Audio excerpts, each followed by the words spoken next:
In its quest to provide an open forum for discussion of controversial issues, this station allows hosts and their guests to express themselves without any significant censorship. You're advised that any views expressed by the hosts or their guests are not necessarily the views of Tug Entertainment or its partners.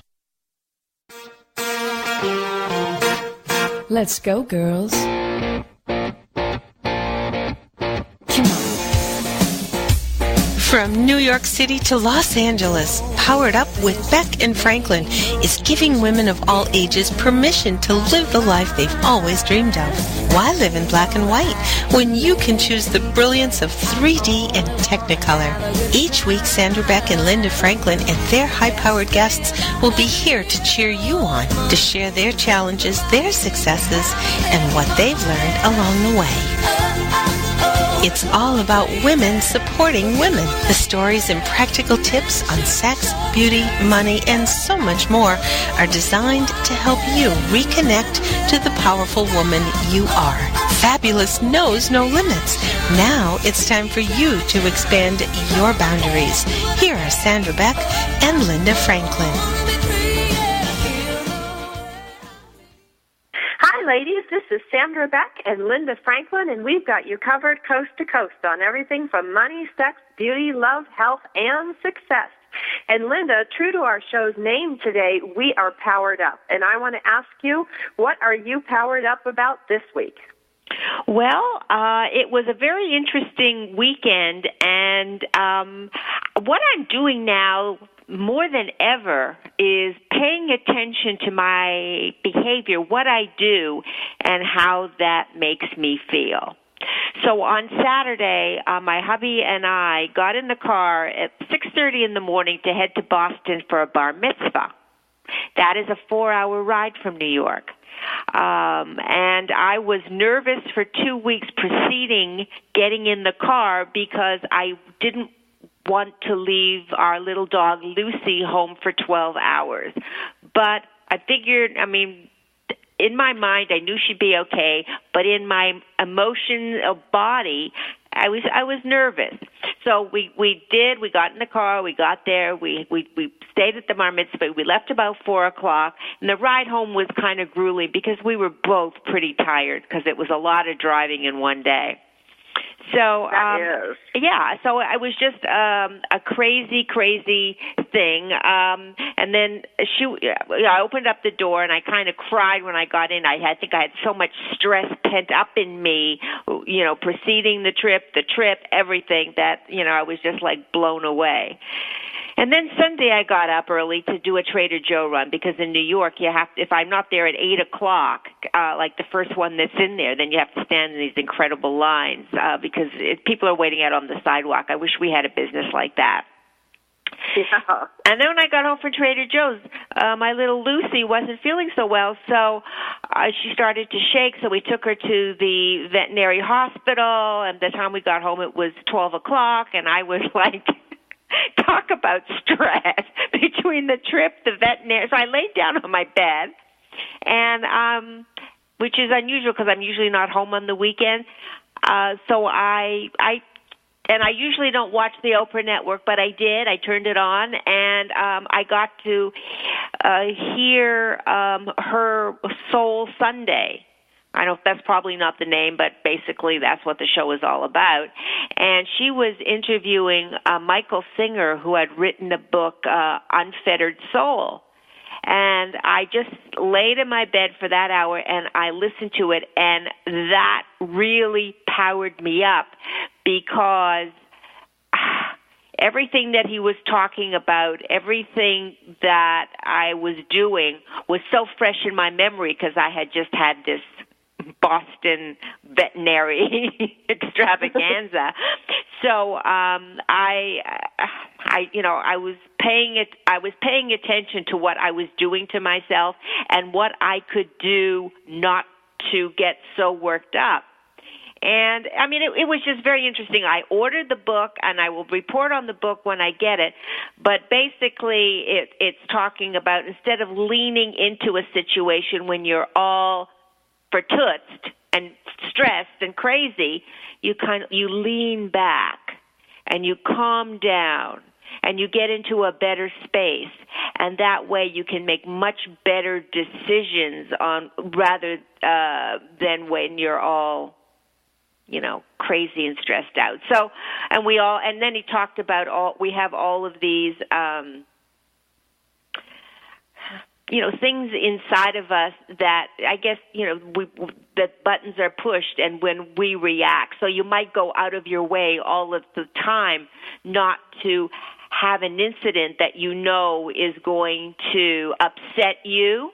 Of course, that's impossible to do, and you can spend your whole life trying to do it because life is constantly coming at you, and you don't really have any control over it. But you do have control over leaning back and just kind of observing it rather than getting so fully engaged in it. So I'm just looking forward to reading the book because that powered me up, and I've been thinking about it ever since. And I just I'm in a process now of trying to do everything I can just to disengage and live my life in grace. Linda, you've raised, some really, really great points. The one I want to reiterate what you said that was so important was that you can't control what happens to you, but you can control how you react. That's what you're talking about, the leaning back. Instead of leaning in and engaging for the fight, we have choices in that, and they're real hard to make. But I think that's an excellent point. And the other point that you talk about is disengaging, especially in this economy where people are so crazy and, money's tight everywhere and frustrations, I think, are at a national all-time high. To be able to disengage is so important. Can you talk a little bit more about that disengagement process? Well, you said, I know I am. I'm very reactionary, and when you're reactionary, you just jump right in. And what I'm learning now is not to do that so much, is to let things happen, and I don't have to really react to it. I can sort of let it float by because it's like a cloud.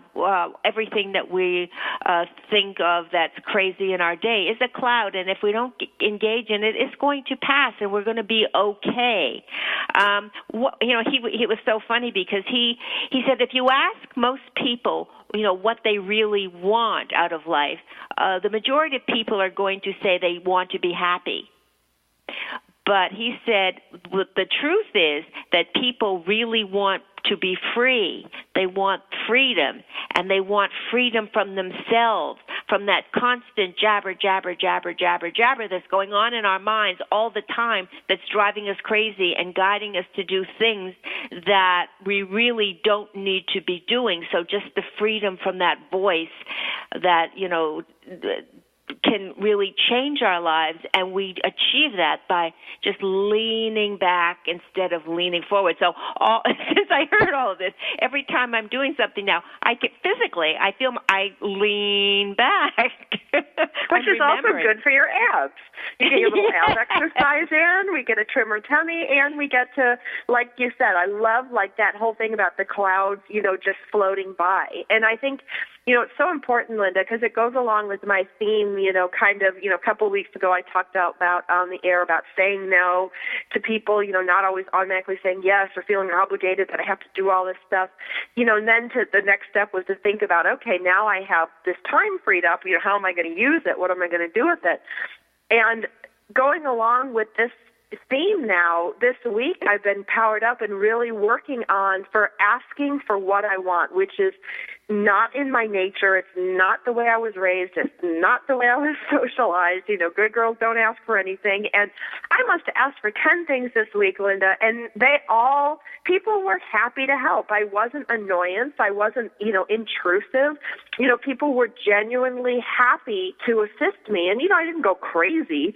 But in areas that I truly needed some assistance, I asked. And you know what? It was okay.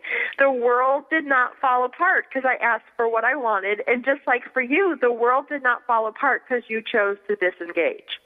No, absolutely. And you never, there is no harm in asking because what's the worst someone can say? No. Right? That's the worst. Yeah, Sandra, can you lend me $100? No. No. Okay, that's the end of it. But you just might say, of course, no problem. And why wouldn't you just ask in a nice way for the things that you want? Because more than likely, you're going to get them. Well, that was the funny thing, Linda. It was like, here I was, kind of raised with that, sensibility of, like you don't ask for anything, you do for Why yourself. Why do you think that is? Is that a girl thing? It's a girl thing. It's a cultural thing. It's a social thing. It's, I think it's a reflection of, my parents' sensibilities, and, they were very much, can-do, self-reliant, and, they became very successful as a result. But I'm realizing, that it's okay to ask for help. It doesn't diminish each of us. It actually strengthens. Yes, and a lot of people like to help. It makes them feel useful and good to be able to help somebody else. So if we look at it from the other side, then you're actually making somebody else feel good by helping you. That's right. You're giving them the opportunity for a feel-good moment. And, if you, like you said, with grace, if you accept with grace and accept the grace with help, it's like, we both had a great time and, in different circumstances, both parties enjoyed, we were both happy at the end. It wasn't intrusive. I didn't feel weak or demeaned. That was a big deal for me. And one of the things we're going to talk about, Linda, today, we've got a tough topic to talk about today. We're going to talk about money. And women's relationship with money can be a very, very funny thing. Some have great relationships. I think most of us don't have great relationships with money.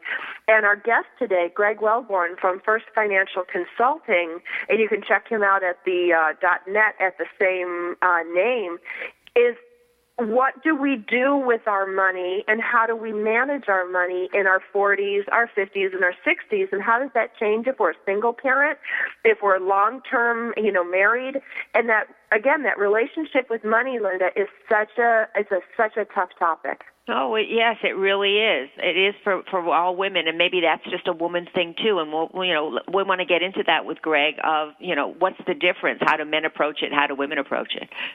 Absolutely, absolutely. So we are going to welcome Greg Welborn when we come back from the break, and we're going to talk about women's relationship with money as we age.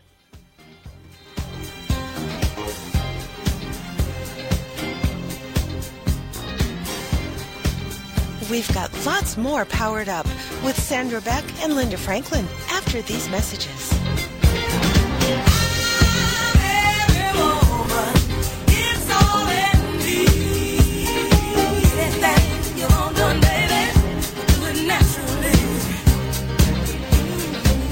Get ready to live La Bella Vita with Dawn Catherine on TogiNet.com. Live La Bella Vita. If you're wanting to know all the beauty tricks of the trade and the latest fashion trends before everyone else, this is your show. If you admire celebrities' beauty and their fashion sense, this is your show. Do you love wine and want to know more about the process it takes to make wine from the vine to the bottle? This is your show. Live La Bella Vita.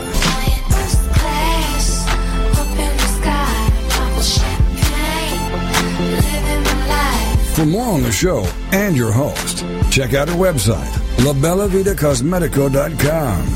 This is the kind of show you can sink your teeth into. If you enjoy traveling and food and family, all with an Italian flair, then you can live La Bella Vita with your host, Dawn Catherine. Wednesday nights at midnight, 11 p.m. Central, on TogiNet.com. Congratulations on being the proud owner of an adorable, soft, cuddly, sweet-smelling, smiling, cooing, hungry, tired, gassy, screaming little bundle of joy. So now what? Where's the owner's manual for this thing? Where are my instructions? Right here. It's Baby and Toddler Instructions with Blythe Lipman on TogiNet.com.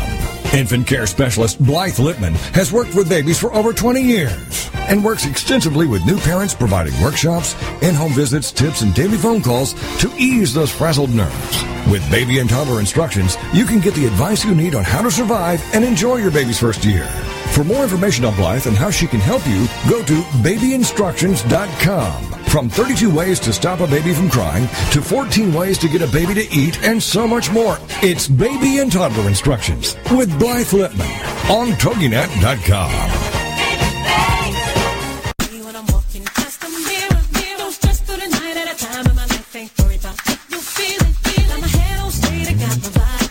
We're back with Sandra Beck and Linda Franklin. Here's more Powered Up with Beck and Franklin.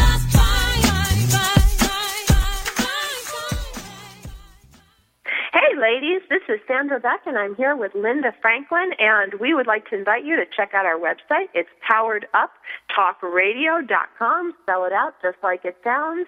Linda, we're going to talk about money today. Now, you have some experience with money. You were in a male-dominated money field for many years. Yes, I was. I was down on Wall Street running an arbitrage trading department with only men. For over 20 years. So it was a wonderful part of my life, and I enjoyed it. So having done that, I do have a respect for money. I know that, they say money doesn't buy you happiness, but I'll tell you one thing, it doesn't hurt either. So because feeling secure, especially as you get older, can really de-stress you, and we were talking about stress earlier in the show. So if you don't have to have the stress of wondering, how you're going to weather the storm 5 or 10 years out, it takes a big burden off your shoulders. It does. And that's one of the reasons, Linda, that we invited Greg Welborn from First Financial Consulting today, because women's relationships with money, our relationships with security and fear, and how that's all tied together in with money, is so important for us to discuss. And it's really interesting because Greg is part of a group of financial advisors that are fee only, and that's FEE, no fees, fee only. And that to me was so interesting because to me it's something new. I had never heard of it, Linda, and I don't know if you have had experience with that, but I'm really excited to learn more about it with Greg. Well, let's go do that. I can't wait. Greg, are you with us? I am, just listening to a great show. Thank you guys for putting it on. Good. You'll do fine. Just keep complimenting us, and Linda and I'll be happy the whole rest of the show. You're great. You're beautiful. You look youthful as always. Don't stop. How am I doing? Great, especially since it's radio and there's no visual. That's the best part of it. So, Greg, let me ask you, what does it mean to be fee only? I know what financial planners are. We've all heard of CPAs and all this thing, but fee only, what is that, and is this something new? Relatively speaking, it is new. Obviously, financial services as an industry has been around for a very long time, probably clicking in at 100-plus years. But the basic model used to be that people from the stock brokerage world or even the insurance world were selling a product, and they would try to give some advice as a way to get you to a product. That advice function kind of grew and grew and grew, but always behind it was this sense that I'm trying to give you advice in order for you to buy a product from me so that I can put my own kids through college, pay the mortgage, et cetera, et cetera.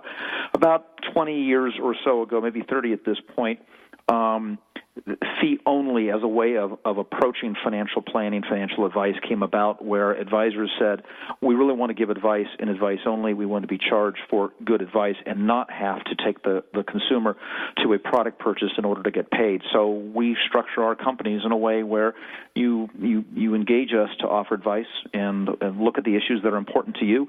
We give you advice that's objective. We're never going to sell your product at any time for any reason, and we charge you a fee for that advice, kind of like a CPA or an attorney would charge you for the time and the effort and not sell you a product. So that's what fee only means. It means we will never sell you an insurance policy, an annuity, a stock, a bond, a mutual fund, a fill in the blank at any time for any reason. But we will help you get from point A to point B in your financial life as you define it. And we, of course, try to help the clients define where they are now, where they want to go, and what does that path look like to go from point A to point B. So if I were to make an appointment with you and you came up with this great financial plan for me, then what do I do? Well, you go about implementing it, and clients will use us in the implementation phase. But what that means is if, let's say, insurance is necessary, let's say we've said to you, gee, you need to have so much insurance of a certain type, we're going to go out and either work with an agent that you know, or if you don't have one you know and trust, we'll find one that we've worked with. They will put the insurance product together, and they will present to you the type of insurance product we have said objectively you need, They won't be changing it. They won't be trying to sell you up from the Volkswagen to the Cadillac. And then we kind of supervise to make sure that that's the right product put in place. And then we kind of switch over to the next phase. So if there are investments involved, we might recommend you use this stock, this bond, this mutual fund. We'd recommend you open up an account at a discount brokerage firm where there are no fees, no commissions type of thing, and recommend you buy X number of shares or X number of dollars of this mutual fund, this stock, this bond, whatever, again, our investment plan that we've worked out for you on a fee basis only has determined is appropriate for you. So we will work with each client in implementing and putting in place all of the components of the financial plan. But again, we're doing it objectively. We won't get a dime from the implementation, the sell of a product that fits into that particular plan. So you know that it's objective, you know that it's the right one, you know that it's the lowest cost you can get for the benefit, the value that you need in your life. So that includes looking at their 401ks and their IRAs and their estate planning, and I mean it's the whole ball of yarn, so that they know that they're going to be okay going forward. Absolutely. As we tell prospective clients as they call in or as they sit down and talk with us, we will do as little or as much as the client wants. So we do have clients that come in and have this holistic issue of, gee, I'm doing some stuff and I don't know where I am and I got a lot of balls in the air and help me please and I want to get to retirement. Fine, very holistic approach. We'll do everything. We have other clients on the other end of the spectrum that come in and say, look, I just got this new 401k offered at work. I don't know what to do with it. That's really the only thing I want you to look at. And we'll say, fine, we'll just look at that. So it really is driven by a dialogue we have with the prospective client. What are your issues? What are you trying to accomplish? What are the stumbling blocks? Where do you need the help? And then from our perspective, where do we see the value? In that first meeting, which is, of course, no charge, no obligation, no high-pressure sell, it's just a sense of making sure we think that there is value that we can supply worthy of a fee. And I'd say, in some instances, a client's got a very easy solution, would say, look, you don't need us. You don't need anybody. Just go do this and come back in a couple years when there's a more complicated need, and you'll be fine. So we do a lot of that pro bono, just, hey, this is what's going to work. It's real simple. Move on. We're only looking to engage on a longer-term basis when we really see that we can bring a value in helping the client get from that point A today to that point B tomorrow, whatever that might be in their life. Who's coming to see you more, husband and wives or singles? If you had asked me 4 or 5 years ago, I would have said it was predominantly male-driven in that it was either men alone or it was men and women, but the husband was driving that process. What we've seen recently, thanks to shows like yours and other people that are trying to make financial awareness kind of part of the discussion that women are having regularly, is a lot of women, single, divorced, widowed, in between, that are coming to us and saying, here are my issues, here are my problems. And then when we're dealing with couples, we're seeing the wife much more involved than they might have been even 4 or 5 years ago. So this is really in transition in terms of what not the stereotype so much as what the average client looks like from 5 years ago to now, to let alone what it's going to look like 5 years, 10 years down the line. Do any of the women that come in as a couple say, hey, I really would like to segregate something out on my own so it's not, in with my husband's, or are they kind of afraid to make that kind of statement, especially in front of their husbands? Well, that's an excellent question, and it's probably tough for me to answer because one of the things that we're very purposeful in doing is when we know we've got a couple involved, we're asking the questions of both spouses. I mean, we will very purposely look to the spouse who's not done most of the talking and say, would love to get your perspective on this. And then we will usually tell them both so they don't feel that this is coming out of left field, that money not only represents a material item in people's lives, but it does represent a psychological and an emotional issue in people's lives. People come at money, wealth, lack thereof, from different perspectives. And I think many times for both sexes, extremely helpful for a husband to hear, how is wife coming at it? Very helpful for wife hearing, how does husband come at it? So maybe we're not seeing the reticence because we don't let that exist. We will make sure that we're getting participation in the meeting from both people to the point of asking the question specifically and really trying to draw each spouse out and then help reconcile. And part of that reconciliation process many times then is not a separation in the sense of your assets, my assets, but a separation in a sense of one spouse says, look, I'm a little more aggressive in this area than the other. And we say, it's okay to have different pools of money, if you will, for different goals. And those different pools and different goals might represent different or different risks that would be taken in an investment portfolio, from aggressive to very, very conservative. Yeah. So it is not unusual where you've got that split, and two accounts are set up more aggressively, and one account is set up more conservatively, and then there's a joint account where they've gone away and come back to us and said, okay, we've had our glass of wine together and kind of knocked heads, and here's our compromise for the joint account. And that's fine. It all works. Who do you find is more aggressive in their investing mentality, the men or the women? I think that some of the old stereotypes still play out, and it's men, but that is changing a lot. And it's not age-driven, interestingly enough, male or female. We have a lot of 20, 30-year-olds that are much more conservative than some of our 60, 70-year-olds, because there is that psychological component to it as well as that material component. So people that are young and could, quote-unquote, afford to be more aggressive because they've got a lot of time to run out any cycles, psychologically they're predisposed to be much more conservative. And you look at the traditional 70-year-old or whatever, you think, okay, this person's going to be very, very conservative. But they're saying, I got grandkids to plan for. It's not just about me. I'm not just planning for the next 10, 15 years. I want to plan for 20 or 30 years and leave something for the grandkids. Therefore, their mental time frame is longer than what the actuarial tables would say their physical lifespan is. Yeah. It's very interesting to see the split. It is, and I'm glad that you said that you have 20-year-olds coming to see you, because that's the time to start. Absolutely. And back in the day, a lot of people didn't. And then they became 60, 65, and they said, oh, my God, I should have done this 40 years ago. I'm glad that the message is getting out there, because it's so important, and women are really kind of afraid of that message, and they can't, they just can't be. We're living longer. We need to plan. Absolutely. We do, and I need to take us to commercial break, so we're going to come back after the break, and we're going to continue with Greg Welborn of FirstFinancialConsulting.net.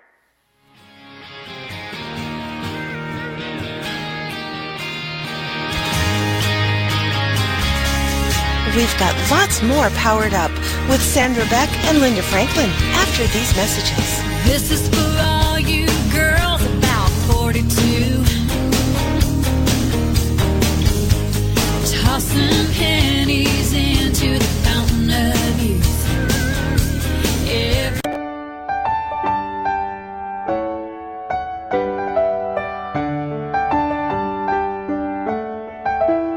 The Mary Beth Wells Hour is a talk radio show where we reach out, reach deep, and talk about topics of substance. We'll cover points of interest, such as World War II and the Holocaust, the Vietnam War, the planets and the oceans, skydiving, rock climbing, and much, much more.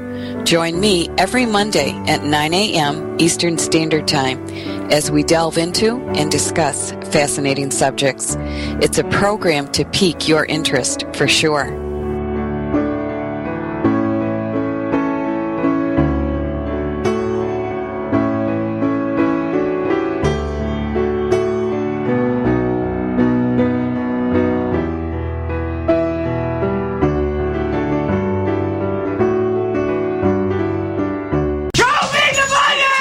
Okay, we will. We're going to teach you how to tell your money where to go. It's Intelligent Investing with Pam Otten on TogiNet. Learn how to be a savvy investor from someone who has your best interest at heart. Pam Otten is a financial advisor who loves to help successful business owners and entrepreneurs understand the mysteries of the investment world. And she's not afraid to share that knowledge. Pam is an unashamed Christian and qualified kingdom advisor, which means she's trained and committed to integrating biblical principles into her financial advice. Pam believes investing isn't rocket science. This is the financial advisor who's in your corner and truly understands and cares about you and helping you achieve your goals. Securities and advisory services are offered through LPL Financial, member FINRA SIPC. It's Intelligent Investing with Pam Otten on TogiNet.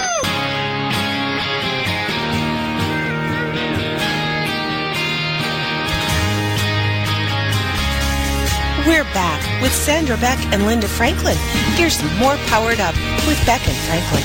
This is for all you girls about 42. Hey, ladies, this is Sandra Beck, and I'm here with my lovely co-host, Linda Franklin, and from Coast to Coast, we've got you covered today, and our topic is money. And we have welcomed Greg Welborn from FirstFinancialConsulting.net. And for those of you that missed the earlier portions of the show or have missed our shows this season, please feel free to check us out on iTunes under PoweredUpTalkRadio.com. You can download them there. You can also download them from our .com site, Powered Up Talk Radio, or you can go to our host station, TogiNet, to listen to our previous shows. Now, Linda, before the break, we were talking with Greg about some trends that he's noticed, and I thought it was particularly interesting that he talked about, like somebody in their 70s that actually will die before their financial plan is finished. And, Greg, is this something new? Have you heard this historically? Or is this because people are living longer, we're more socially conscious? What's going on here? I think a lot of it has to do with the fact that this post-World War II generation that created so much wealth, and the baby boomers that have come along after that have enjoyed that and or built on that. What we're seeing is a recognition on many people's parts, especially if a financial plan has been done correctly all along, that there is going to be money left over at the end. It isn't just about making sure, I've got 1 penny left before the day I die. It's about, I'm going to have a significant amount left or potentially a significant amount left on the day I die, and I've got kids or grandkids. So what do I do with that? And it's transition beyond just, I'll leave it to them, to, maybe I ought to actually plan for something that I'm going to leave to them. Little Susie, my granddaughter, seems to be, really scientifically inclined. Maybe she's going to go to med school. That's going to be expensive. I think maybe I want to plan for helping out with med school. So it's kind of transitioned from just I'm okay to, all right, there's going to be something to the kids, to I want to really be a little more purposeful about, what's going to be left for the kids and for the grandkids, and attaching some goals to that and then planning specifically for those goals. So they're setting up trust for their grandchildren. Trust, 529, sometimes Roth, naming the kids as beneficiaries, a lot of different tools. Yeah. But, they're specific now about who they're setting stuff up for, some kids, some grandkids, et cetera. It's interesting that you're on the show today with the market hitting an all-time high. So what timing, right? Yeah. It was a very interesting day. I mean, with all the doom and gloom around, with the sequester and then the debt. I mean, it's amazing what this market is doing. In one sense, when you listen to the standard media hype, yes, it is. When you look at the economic fundamentals, it's not surprising. The economy has been in recovery for a while. The market's catching up with that in a sense, and that's always the way it's been. There's this white noise that's hype and emotion, and there's the underlying true information that is, what's going on in the economy? The market will eventually reflect that, and we've been coming out of this slower than any of us would like, but the trend for a while now has been consistently upward. Right. Are you still recommending stocks to your clients, or I'm hearing so many different stories, but it looks like bonds are really a dirty word these days. So stocks are the way to go, even at these new levels of the market. It's interesting. You go back 10 or 15 years, and there was always someone saying, look, the market has hit an all-time, high. Or there's been a time when it's just, look at the market's hit a low over the last 10, 15 years. The highs and the lows are always going to be there. We've always been ones to say that for the vast majority of our clients or anybody out there, there's going to be some combination of stocks and bonds that's necessitated in the portfolio in order to achieve the goals. And then those amounts don't change that much, even when the market on one side or the other is going up or down. So are bonds in a bit of a bubble? Yeah, clearly they are. Should bonds still be in someone's portfolio? Yes. Have equities hit an all-time high? Yeah. Should equity still be in a part of a portfolio? Absolutely. It is the balance between them based on some long-term goal that we need to shoot for, plan for, and then maintain. It's not whether any one segment is at a high or a low. people get in trouble when they think that traditional way of, oh, this is high, therefore I should sell it and buy something else, because they're trying to time when that low gets corrected or when that buy, we fall off that buy, and it never works. No. That's a lost cause. It's a fool's errand because you're never going to call the highs and you're never going to call the lows. But and what you're doing is, you're in for the long haul. This is not a trading account. This is an investment for your future. Correct. Yeah. No, I like that.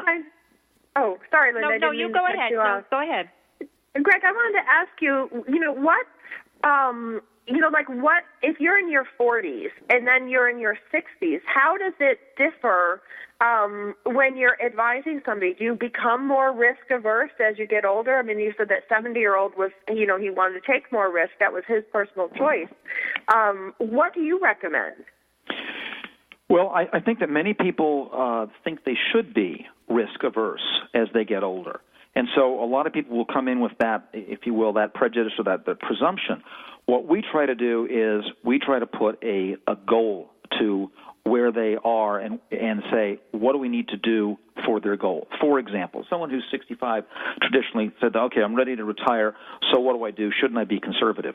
And we would look at them and say, all right, if you're going to live to what the actuarial tables say you're going to live to, absent some family history that says you're going to drop dead in a year. Okay, you're going to live to 83, 84, 85, 86, somewhere in that neighborhood. You're going to live another 20 years. If we just look at what the traditional inflation rate in this country has been, 3%, and put that onto your portfolio, if you don't do anything about it, from 65 to 85, will be cut in half in purchasing power because of inflation, if for no other reason. So all of a sudden, when we tell them that, the lights kind of go on. There's this sense of, oh, my gosh, I'm not just planning for 5 years of life. I've got to plan for almost a new whole generation. I've got to plan for what do I do to keep my principal keeping up with inflation and giving me an income stream that meets a living expense that's keeping up with inflation for the next 20 years. As we're having that conversation, we've just moved way beyond any sense of being hyper-conservative or just invest in treasury bills or what have you. You've got to build in some amount of growth, therefore some amount of equities. And again, I go back to what I said earlier. There's always a balance between the stocks and the bonds, the equities and the bonds. But to just jump out of equities, stocks, because you're 65 somehow is a big mistake, because you'll end up at the end with much less money than you anticipated, than you want, and you might have compromised the living standard that you've enjoyed on those 20 years.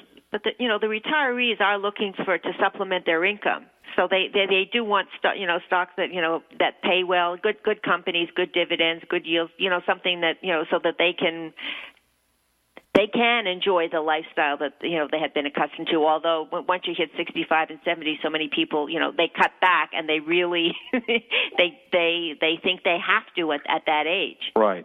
Well, and the types, I think you hit on a very important point there. The types of stock will differ. You've got a lot of years of experience. I was hearing your intro, in the financial community. When you're younger, you might be looking at more aggressive stocks that aren't paying as much in dividends. You get to 65. You're probably going to shift that, but you've still stayed in stocks. So there are some subtleties to this that most people don't understand. They say, oh, conservative, get out of stocks. No. Maybe a more conservative phase means we shift the type of stocks that you own, but there still needs to be stocks in that portfolio in order to keep up with inflation like we've just discussed. Yeah, absolutely. Because that's where the market always comes back. And if you're a long-term investor and you're not going to get poured out because you're margined up to your up to your earlobes, you're going to be okay. But people get scared. That's the thing. But you're there to hold their hand for a price, of course. Well, and to achieve their results, and obviously there's a price for that. But one of the things that we've been, I think, very, very consistent on is not only bringing a sense of objectivity to this whole process, but bringing a sense of accountability. We want to be very specific with a client and say, look, we're going to charge you a fee, but for that fee, we believe that we can earn X number, X percent, 7%, 8%, 6%, whatever the number is, helping the client understand within the risk thresholds that are available where they want to be. Once we've said that to them, we should be able to measure performance net of all fees and all expenses and say, if we're charging you a fee because we said we could get you to 6% per year on average, we ought to measure performance and show you that, and if we're not doing it, we should be fired.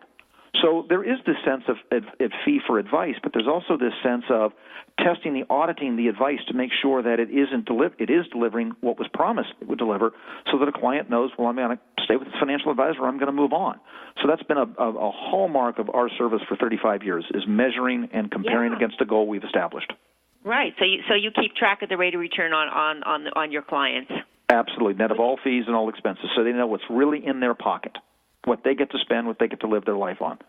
Terrific. Well, and that's so hard. Do you look at their tax returns, too? Because sometimes there's, all this hidden money or, phantom money. I was at a seminar that talked about this phantom money, and I know about phantom money because I had a foreclosure on my condo that I owned in Flagstaff, and they charged me all this real income, because it was a secondary residence. It wasn't my primary. And I'm like, wait a minute, you're charging me income, and it's phantom income, and, I had to pay taxes on it, which is when it became real. But do you help people with that? Absolutely. Going back to this concept of doing as little or as much as a client would want, in the more traditional holistic approach where we're looking at all aspects and making a financial plan and recommendations, taxes are a big component of that. So we're trying to look at the return, plan what that's going to look like in future years, determine, what composition of your net worth, of your earning do you want to be in traditional stocks and bonds? What do you want to be in maybe a small business that you're running from your home? What part do you want to be in real estate? What are the phantom issues involved in that? What's the depreciation going to do for you? A lot of different nuances that get dropped into a full plan as you go from point A to point B, based on the client's circumstances, their tax returns, what we think they're going to look like, how we can do tax planning to minimize some of the tax impact going forward. It's all about, again, getting the most money into the client's pocket that we can within those boundaries of risk that the client's comfortable with, and then doing it on the basis where they know where they're going, and at all points in time they kind of check in and say, I'm on track, I'm not on track, and if I'm not on track, how do we tack a little bit, to use a sailing analogy, to get back on course, so we're always heading toward where they want to go. Oh, I think it's a great resource for women, for single moms, just so they know that they have a partner and they don't have to be afraid.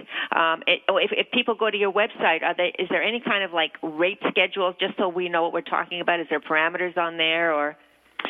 No, you guys, hold on. I got to take us to commercial break. I'm going to bring us back after these messages from our sponsors, and we will answer that question about fees.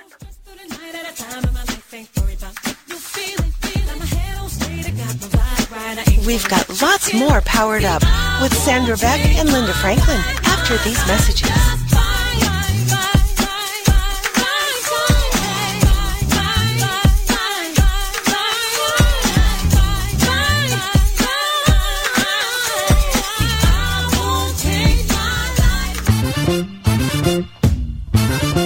Connect with Juliana and connect with what lies beneath. Friday afternoons at 4, 3 Central on TogiNet.com.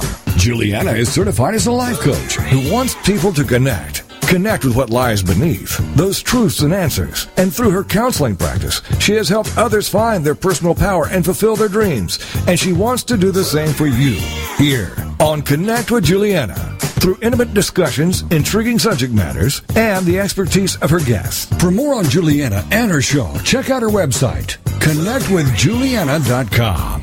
Juliana will cover it all. Nothing is off limits. She wants to know what matters to you. Make the connection. Tune in to TogiNet to connect with Juliana to find out the facts that could be hidden beneath the surface. Connect with Juliana on TogiNet to make a quality connection in your life. Friday afternoons at 4, 3 Central on TogiNet.com. Are you the kind of parent who just wants their kids to live the life of their dreams? Well, grab your kids and join How to Raise a Millionaire Radio with Ann Morgan James and Jack James. It's a lively interview and call-in show, Thursday, 6 p.m. Central on the Rockstar Radio Network. This dynamic mother and son team are on a mission. They want to empower kids to dream big and go after those dreams with gusto. They want to fill the world with kid entrepreneurs. Are your kids ready for success? Don't miss their fun antics, lively guests, and discussions. For more on Ann and Jack and their show, check out their website, howtoraiseamillionaire.com.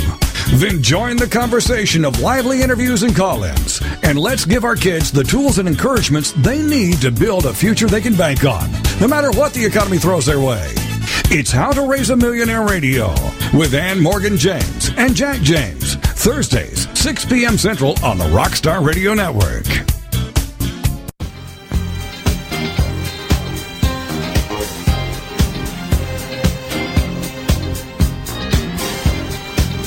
We're back with Sandra Beck and Linda Franklin. Here's more Powered Up with Beck and Franklin.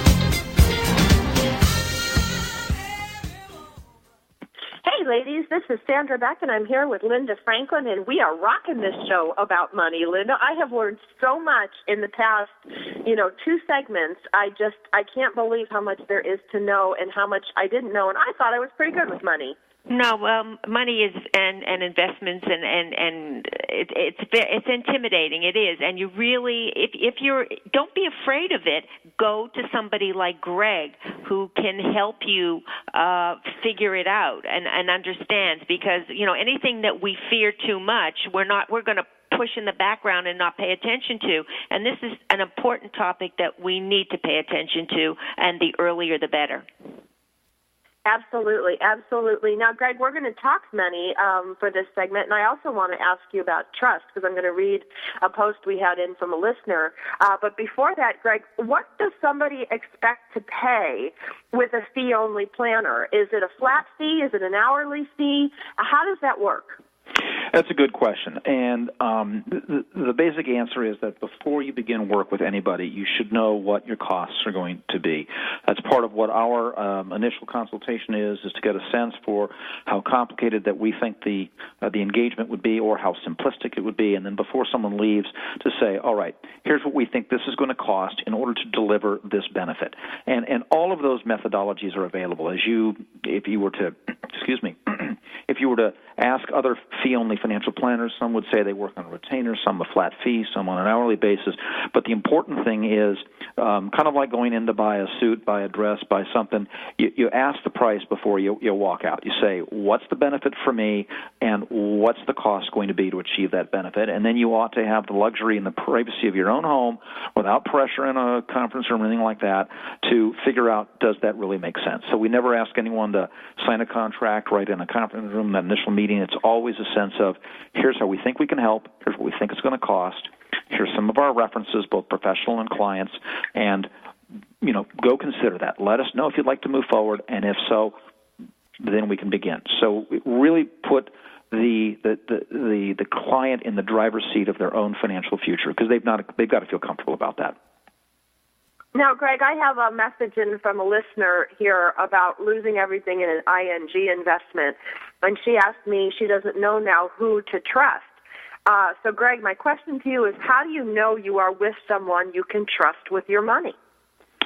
That's an excellent question. The longer answer for that is on our association's website, NAPFA, National Association of Personal Financial Advisors. Again, they're the Association for Fee-Only Planners.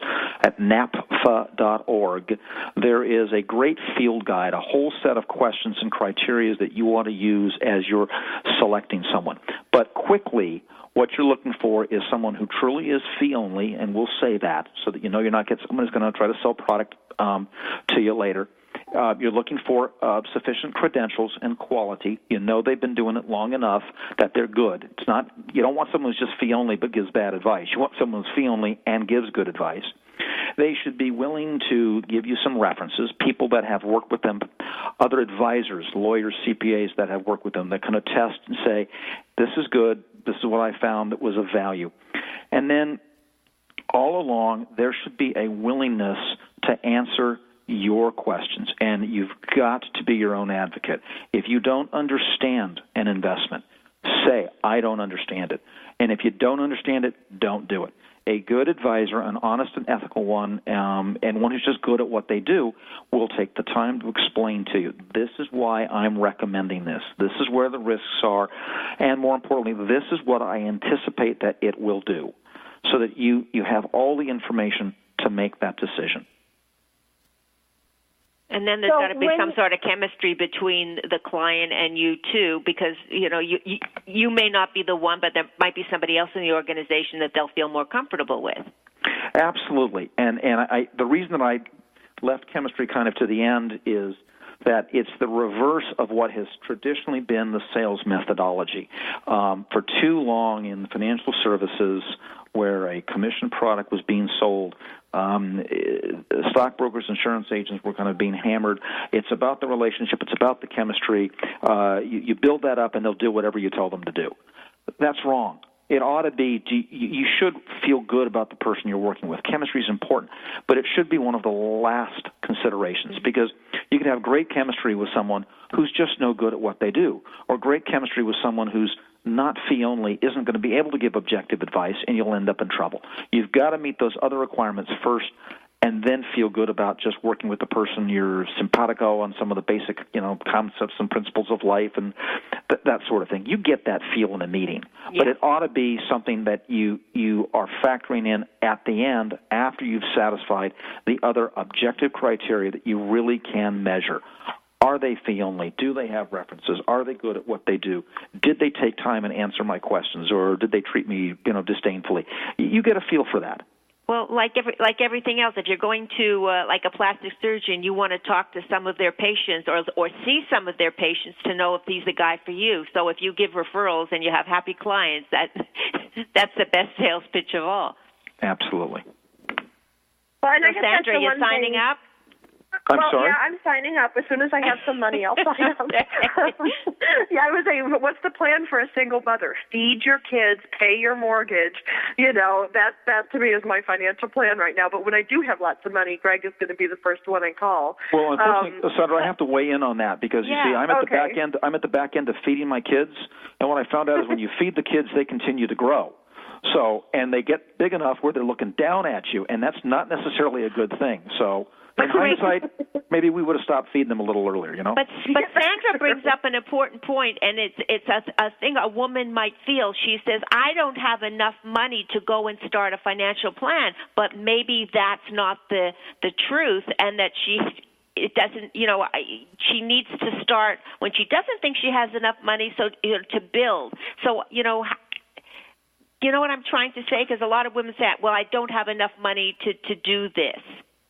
I do, and the only thing I can say in response to that is there are some financial planners out there, even on the fee-only side, where they have a minimum, and if you don't have the money that they want, then they're not going to work with you.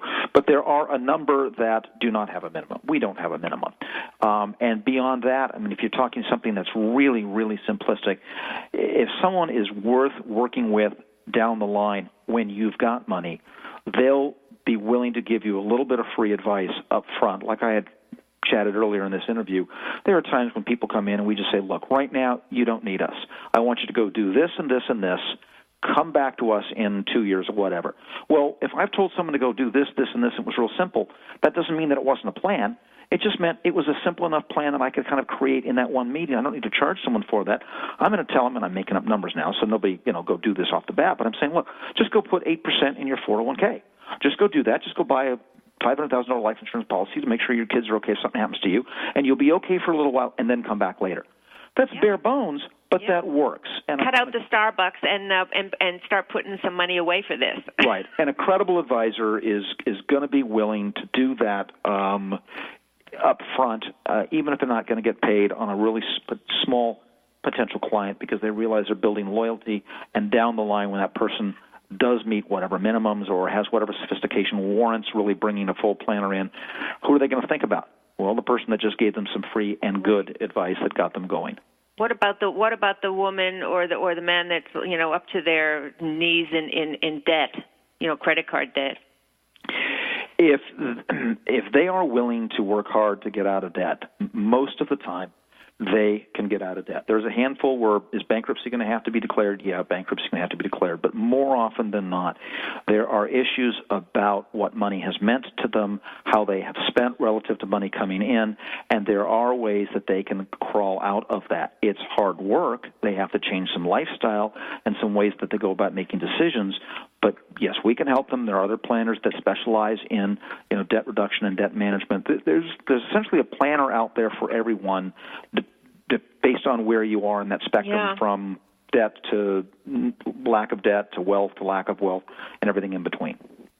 Well, and I want to give a message out to any of the single moms that are listening out there, that don't believe it. And I want to share some numbers with them. I was $68,000 in debt, had a foreclosure, $35,000 owed to the IRS, flat out broke. Yes, it did take me, 3.5, 4 years to pay all that down. But you're right. I had to make changes. We shop at, Walmart on sale. We didn't eat out, I don't think, I'm talking years. I don't think we went out to dinner unless my dad came to town. And it's all about making choices. And I will tell you, on the opposite side of that, when you do that and you tackle that financial monster, whether it's from a divorce or a loss of a spouse for whatever reason, you come out on the other end of it just so empowered. I know I will have money someday. I know I will pay for my kids' college. I know it with a certainty because I got myself out of debt. There's my soapbox. No, it's a wonderful message. Yeah, keep preaching it. Yeah, absolutely. Women need to hear Greg, that message. They do, because I think so many people fold up their tents and go home, especially after a divorce. And my divorce occurred when I had a 3-month-old and a 2.5-year-old, and my ex just walked out on everything. So if there is anybody who knows about financial recovery, it's me. If anybody can do it, or if I can do it, anybody can. It's just a matter of the choices you make. And some of those choices are getting up and going to work and working weekends and nights when you don't want to. But I'm a big believer that we create our own destiny. Amen, sister. Amen. Amen, my sister. So, Greg, how do people get a hold of you? And are you able to work with national clients? Yes, we are. Advantage of the 21st century is there are so many different ways to, be in relationship, be in contact, get things done. This show that we're all participating in is one good example of that. So betwixt fax, go-to-meetings, phone calls, emails, what have you, we work with clients across the country. And, in fact, we've got I think at least one client on every continent except Antarctica. Most of those word of mouth, we weren't shopping for people in South America or South Africa or Asia, but someone knows someone who knows someone. And again, with the 21st century technology, we're doing a lot for people all over the place. In terms of how to get a hold of us, I'm sorry, go ahead. Oh, go ahead. I got it. Go ahead, because we're 30 seconds out to the end of the show. Telephone number for us is 626-844-4630. You can go to F as in Frank consult.net, ffconsult.net, or firstfinancialconsulting.net, or you can just send me an email at gwellborn@ffconsult.net, or just look me up on the internet. I'm not hiding.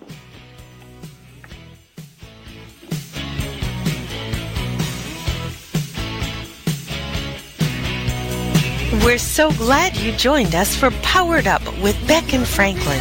Sandra Beck, Los Angeles-based single mother and technology company owner, knows what it's like to be fit, funny, and fantastic in your 40s. Linda Franklin, a New Yorker with a successful marriage